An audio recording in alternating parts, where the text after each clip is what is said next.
সুপ্রিয় শিক্ষার্থী, new English ইজু Bangla চ্যানেলের পক্ষ থেকে তোমাদের সবাইকে জানাচ্ছি আন্তরিক অভিনন্দন। আজকের আলোচনা বিষয় অনার্স চতুর্থ বর্ষের অ্যাপ্রোচ অ্যান্ড মেথড সাবজেক্টের একটি গুরুত্বপূর্ণ ব্রড কোশ্চেন। কোশ্চেনটি হলো discuss and evaluate the grammar translation method focusing its main characteristic and weakness.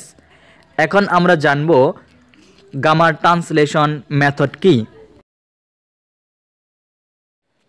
Foreign language শেখার জন্য অনেকগুলো মেথড রয়েছে, এটাকে আমরা ইংরেজিতে বলতে পারি there are various kind of methods for teaching a foreign language. এই ফরেন ল্যাঙ্গুয়েজকে সেকেন্ড ল্যাঙ্গুয়েজ অথবা টার্গেট ল্যাঙ্গুয়েজ বলা হয়। A foreign language is also called a second language or target language. উল্লেখযোগ্য মেথডসগুলো হলো জিটিএম অর্থাৎ grammar translation method, direct method DM, ALM অর্থাৎ অডিও লিঙ্গুয়াল মেথড, NA অর্থাৎ ন্যাচারাল অ্যাপ্রোচ, CLT অর্থাৎ কমিউনিকেটিভ ল্যাঙ্গুয়েজ টিচিং,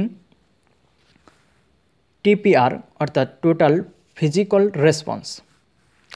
প্রত্যেকটা মেথডের স্বতন্ত্র কিছু টেকনিক্স, প্রিন্সিপাল অথবা গোল রয়েছে। Every method has some particular techniques or principal or goal. Again প্রত্যেকটা মেথডের কিছু কিছু সুবিধা রয়েছে, কিছু কিছু অসুবিধা রয়েছে। Again every methods has some advantages or disadvantages. একদিকে কিছু কিছু মেথড বিখ্যাত, অপরদিকে কিছু কিছু মেথড কুখ্যাত। On the one hand some methods are famous, on the other hand some methods are notorious.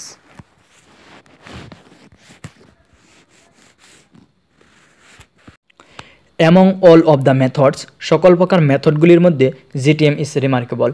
GTM grammar translation method হলো উল্লেখযোগ্য। Actually, GTM is a teaching method where teacher teach grammatical rules to translate sentence and passages target language into mother tongue. অর্থাৎ এখানে আমরা বুঝতে পারলাম যে GTM method হলো এমন একটা টিচিং মেথড যেখানে শিক্ষকেরা শেখায় মাদার ল্যাঙ্গুয়েজ থেকে টার্গেট ল্যাঙ্গুয়েজে কীভাবে সেন্টেন্স এবং প্যাসেজকে ট্রান্সলেশন অর্থাৎ অনুবাদ করা যায়। তার মানে GTM is a teaching method, অর্থাৎ জিটিএম হলো একটা টিচিং মেথড যেখানে শিক্ষকেরা শেখায় গ্রামাটিক্যাল রুলস, গ্রামারের নিয়মকানুন, টু ট্রান্সলেট সেন্টেন্স এবং প্যাসেজকে অনুবাদ করতে target language into mother language, মাতৃভাষা থেকে টার্গেট ল্যাঙ্গুয়েজ শেখানোর জন্য। Grammar translation method is one of the old methods of learning the target language.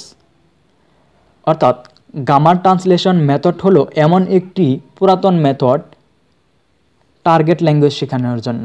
অর্থাৎ টার্গেট ল্যাঙ্গুয়েজ শেখার সবচেয়ে পুরাতন মেথডই হলো grammar translation method. It is also known as the classical methods. এটি ক্লাসিক্যাল মেথডস নামেও পরিচিত। ইট is useful to teach grammar classical language. এটি খুবই উপকারী ক্লাসিক্যাল ল্যাঙ্গুয়েজ শেখানোর জন্য। GTM is dominated European and foreign language teaching from the 18th to the 1940। অর্থাৎ GTM method রাজত্ব করেছে ইউরোপ জুড়ে এই ফরেন ল্যাঙ্গুয়েজ টিচিংটা 1800 সাল থেকে 1940 সাল পর্যন্ত। বস্তুত GTM first appeared in the 18th century. অর্থাৎ জিটিএম সর্বপ্রথম আবির্ভাব হয় 18 শতকে। It was originally used for teaching old language like Greek, Latin and Spanish. প্রকৃতপক্ষে এই ল্যাঙ্গুয়েজটা ব্যবহার করা হয় গ্রিক, ল্যাটিন এবং স্প্যানিশের মতো পুরাতন ল্যাঙ্গুয়েজগুলির মধ্যে। সকল প্রকার মেথডগুলির মধ্যে জিটিএম হলো সবচেয়ে উল্লেখযোগ্য।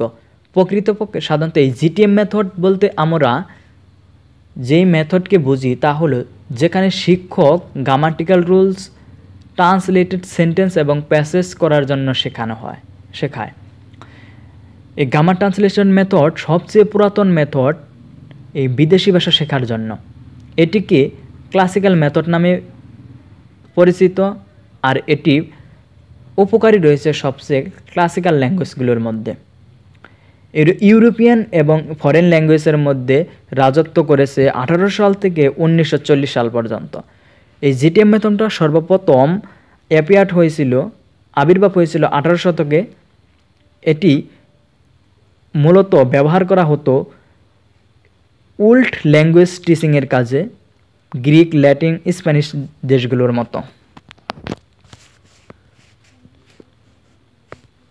The focus on its main principles, characters, and goals. One of the main purposes of learning a language is to be able to read literature written in the target language. Target ল্যাঙ্গুয়েজের মধ্যে লিখিত সাহিত্য পড়তে সক্ষম হবে। স্টুডেন্টদের উচিত target ল্যাঙ্গুয়েজে গ্রামাটিক্যাল রুলস শেখা এবং সেগুলোকে সঠিকভাবে ট্রান্সলেশনে ব্যবহার করা। Students should learn the grammatical rules of the target language and use them correctly in translation. এই মেথডের মধ্যে grammar translation play a vital role. Grammar translation সবচেয়ে গুরুত্বপূর্ণ ভূমিকা পালন করে, আর এই কারণে স্টুডেন্টরা ট্রান্সলেশনে দক্ষ হতে অনুপ্রাণিত হয়। So students are inspired to be at good translation. 4 number character হলো grammar translation method is the oldest method. এই গ্রামার ট্রান্সলেশন মেথড হলো সবচেয়ে পুরাতন method. 5 number characters, it is a classical method. এটি একটি classical method. So it is useful to teach classical language. তাই এটি উপকারী শেখাতে, ক্লাসিক্যাল ল্যাঙ্গুয়েজ শেখাতে এটি খুবই উপকারী ল্যাঙ্গুয়েজ। 6 নম্বর প্রিন্সিপাল হলো literature is the main elements of GTM, অর্থাৎ জিটিএমের প্রধান উপাদানই হলো সাহিত্য।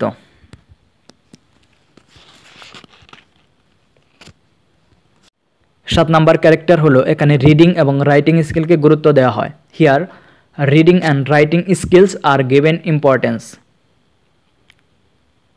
8 নম্বর ক্যারেক্টার্স হলো in case of GTM word to word translation are given priority. এই জিটিএমের ক্ষেত্রে এক ওয়ার্ড থেকে অন্য ওয়ার্ডের ট্রান্সলেশনের প্রতি গুরুত্ব দেওয়া হয়। 9 নম্বর ক্যারেক্টার্স হলো in case of GTM no practice of speaking are given priority. GTM ল্যাঙ্গুয়েজের ক্ষেত্রে, জিটিএম মেথডসের ক্ষেত্রে স্পিকিংয়ের প্র্যাকটিসের উপর কোনো গুরুত্ব দেওয়া হয় না। 10 নম্বর ক্যারেক্টার্স হলো the main aim of the grammar translation method is to help the students read and foreign language literature. প্রধান লক্ষ্যই হলো গ্রামার ট্রান্সলেশন মেথডের স্টুডেন্টদের লিটারেচার পড়তে সাহায্য করা, ফরেন ল্যাঙ্গুয়েজ। অর্থাৎ মেইন এইমটাই হলো, জিটিএম মেথডসের মেইন এইমটাই হলো স্টুডেন্টদের ফরেন ল্যাঙ্গুয়েজ শেখার সাহায্য করা। এখন আমরা জিটিএম মেথডের অ্যাডভান্টেজেস অর্থাৎ সুবিধাগুলো নিয়ে জানব। 1 number, it is an easy method. It is an easy method by applying correct use of grammatical rules. In this case, a student learn grammatical rules by parts of speech, preposition, right form of verb, correction. গ্রামারের সঠিক ব্যবহারের কারণে এটি একটি easy method. এই ক্ষেত্রে একজন student grammatical রুলসগুলো শিখে পার্টস অফ স্পিচের মাধ্যমে, প্রিপোজিশনের মাধ্যমে, রাইট ফর্ম অফ দ্য ভার্বের মাধ্যমে এবং কারেকশনের মাধ্যমে। 2 নম্বর সুবিধা হলো এটি ভোকাবুলারিকে গঠন করতে সাহায্য করে। It helps in building vocabulary. 3 number সুবিধা হলো গ্রামার সহজে শেখা যায়। Grammar is easily taught. 4 number সুবিধা হলো this method help the learners to develop to writing and reading skill. এই মেথডটা সাহায্য করে শিক্ষার্থীকে রিডিং এবং রাইটিং স্কিল এর দক্ষতা বাড়াতে। 5 নম্বর সুবিধা, this method is very useful for beginning learners. Beginning লার্নারদের জন্য এই ল্যাঙ্গুয়েজ সবচেয়ে বেশি উপকারী। 6 নম্বর সুবিধা হলো this method is very useful in the class in which there are a large number of students. এই মেথডটা সবচেয়ে উপকারী হলো ক্লাসের মধ্যে যেখানে অসংখ্য ছাত্রছাত্রী থাকে। 7 নম্বর সুবিধা হলো ইট provides opportunity to learn grammatical rules which are very important. এখন আমরা অসুবিধাগুলো জানবো। 1 নম্বর অসুবিধা হলো স্কিলগুলোর মধ্যে গুরুত্ব দেওয়া হয় না। 2 নম্বর অসুবিধা হলো it prevents student from thinking directly in English. 3 number অসুবিধা হলো it gives rare opportunity to students to practice speaking. 4 number অসুবিধা হলো in case of the GTM student can not use the creative power and they are so much dependent on memorization. In this, there notice a tendency of memorization to composition and write them in the exam paper.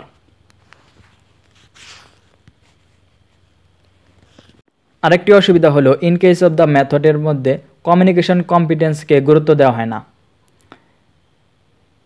There is no scope to communication system in this case. As a result, the method fails to draw the attention of the teachers. It creates a very little opportunity for developing listening and speaking skills. এর আরেকটি অন্যতম অসুবিধা হলো it does not focus on development language skill for the real life communication. The student don't develop the power of thinking in the target language. It does not help the student to learn correct pronunciation of English language. এগুলোই হলো এই মেথডগুলোর অন্যতম অসুবিধা।